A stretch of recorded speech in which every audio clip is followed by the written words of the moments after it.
Life on the island soon develops a daily rhythm. Morning is pleasant, with cool air and sweet smells, and the boys are able to play happily. By afternoon, though, the sun becomes oppressively hot, and some of the boys nap, although they are often troubled by bizarre images that seem to flicker over the water. Piggy dismisses these images as mirages caused by sunlight striking the water. Evening brings cooler temperatures again, but darkness falls quickly, and nighttime is frightening and difficult. The Litlins, who spend most of their days eating fruit and playing with one another, are particularly troubled by visions and bad dreams. They continue to talk about the beastie and fear that a monster hunts in the darkness. The large amount of fruit that they eat causes them to suffer from diarrhea and stomach ailments. Although the Litlins' lives are largely separate from those of the older boys, there are a few instances when the older boys torment the Litlins. One vicious boy named Roger joins another boy, Maurice, in cruelly stomping on the sand castle the Litlins have built. Roger even throws stones at one of the boys, although he does remain careful enough to avoid actually hitting the boy with his stones. Jack, obsessed with the idea of killing a pig, camouflages his face with clay and charcoal and enters the jungle to hunt, accompanied by several other boys. On the beach, Ralph and Piggy see a ship on the horizon, but they also see that the signal fire has gone out. They hurry to the top of the hill, but it is too late to rekindle the flame, and the ship does not come for them.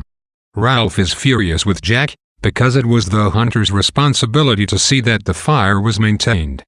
Jack and the hunters return from the jungle, covered with blood and chanting a bizarre song.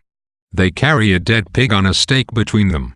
Furious at the hunters' irresponsibility, Ralph accosts Jack about the signal fire. The hunters, having actually managed to catch and kill a pig, are so excited and crazed with bloodlust that they barely hear Ralph's complaints.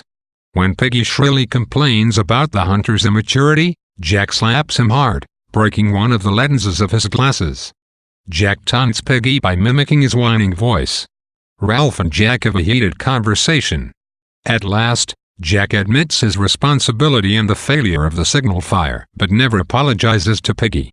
Ralph goes to Piggy to use his glasses to light a fire, and at that moment, Jack's friendly feelings toward Ralph change to resentment. The boys roast the pig, and the hunters dance wildly around the fire, singing and reenacting the savagery of the hunt. Ralph declares that he is calling a meeting and stalks down the hill toward the beach alone. At this point in the novel, the group of boys has lived on the island for some time, and their society increasingly resembles a political state. Although the issue of power and control is central to the boys' lives from the moment they elect a leader in the first chapter, the dynamics of the society they form take time to develop. By this chapter, the boys' community mirrors a political society, with the faceless and frightened Litlins resembling the masses of common people and the various older boys filling positions of power and importance with regard to these underlings. Some of the older boys, including Ralph and especially Simon, are kind to the Litlins. Others, including Roger and Jack, are cruel to them. In short, two conceptions of power emerge on the island, corresponding to the novel's philosophical poles: civilization and savagery.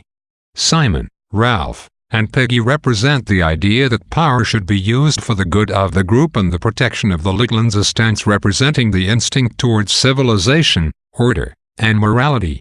Roger and Jack represent the idea that power should enable those who hold it to gratify their own desires and act on their impulses, treating the Litlins as servants or objects for their own amusement, a stance representing the instinct towards savagery.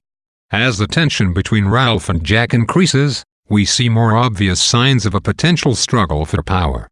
Although Jack has been deeply envious of Ralph's power from the moment Ralph was elected, the two do not come into open conflict until this chapter, when Jack's irresponsibility leads to the failure of the signal fire. When the fire, a symbol of the boys' connection to civilization, goes out, the boys' first chance of being rescued is thwarted. Ralph flies into a rage, indicating that he is still governed by desire to achieve the good of the whole group. But Jack, having just killed a pig, is too excited by his success to care very much about the missed chance to escape the island. Indeed, Jack's bloodlust and thirst for power have overwhelmed his interest in civilization.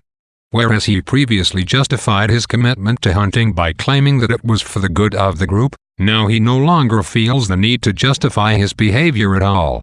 Instead, he indicates his new orientation towards savagery by painting his face like a barbarian, leading wild chants among the hunters, and apologizing for his failure to maintain the signal fire only when Ralph seems ready to fight him over it.